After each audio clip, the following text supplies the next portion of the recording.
Bonjour, aujourd'hui je vais vous lire un bout du livre que je vais vous présenter. C'est La Bande des Quatre, fait par Alain M. Bergeron, Martine Latulippe, Joanne Mercier et François Gravel, avec les illustrations de Élise Gravel. Voilà le livre. Bon, je vais commencer. Je m'appelle Alex. Mais je veux vous parler du Spatule, mon alter ego. Je vous dirai qu'il est moi, mais en meilleur. Laissez-moi vous expliquer le pourquoi du comment de la chose. Je suis devenue Spatule l'été dernier. C'est le nom qu'on m'a donné à mon compte d'été. Je suppose que vous en devinez la raison. Je ne déteste pas que manger le matin, le midi et le soir, sans oublier quelques collations. Entre-temps, il m'arrive de grignoter. Quand nous partions en excursion, j'étais souvent le cuisinier. De cette façon, les campeurs étaient certains de ne manquer de rien, et surtout pas de mes fameux biscuits au briseur de moustiques. J'ai des bons amis à l'école, mais cet été, j'ai découvert ce qu'était l'amitié. Il y a d'abord Coccinelle.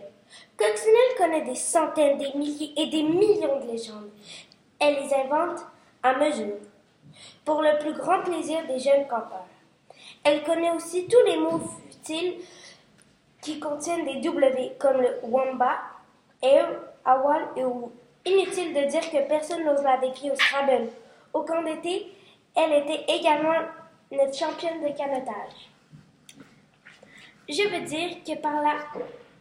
dire par là qu'elle chavirait à tous les coups, ou presque. Quand on la suivait, on était assuré de rire. Je ne sais pas combien elle pèse exactement. Il paraît que ce n'est pas le genre de question qu'on pose à une fille. Mais je dirais que ses cheveux devaient compter pour au moins 10% de son poids. Comme elle faisait du canot tous les jours, sa chevelure était toujours mouillée.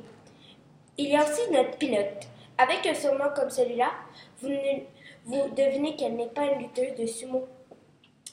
Pinot est minuscule, mais son service de badminton est dévastateur. Elle se promenait partout dans le camp avec son appareil photo. Clique par-ci, clique par-là, elle était comme un ressort sur deux pattes. Je me suis toujours demandé où elle trouvait son énergie. Ringo complète le groupe. Malgré sa petite taille, il n'est pas plus grand que Pinot. Ringo est un vrai séducteur, du moins dans ses rêves. Ce qui est certain toutefois, c'est qu'il est notre champion incontesté de jeux de mots débiles. Cet été, nous étions quatre. Quatre comme les trois mousquetaires, comme les 5 doigts de la main et comme les 7 jours de la semaine. Tant qu'à faire, 4 comme les doigts de Mickey Mouse. 4 comme les 10 commandements. 4 comme les buts comptés par Wayne Gretzky au cours de sa carrière. Comme les grains de sable du Sahara et comme les étoiles dans le ciel d'été.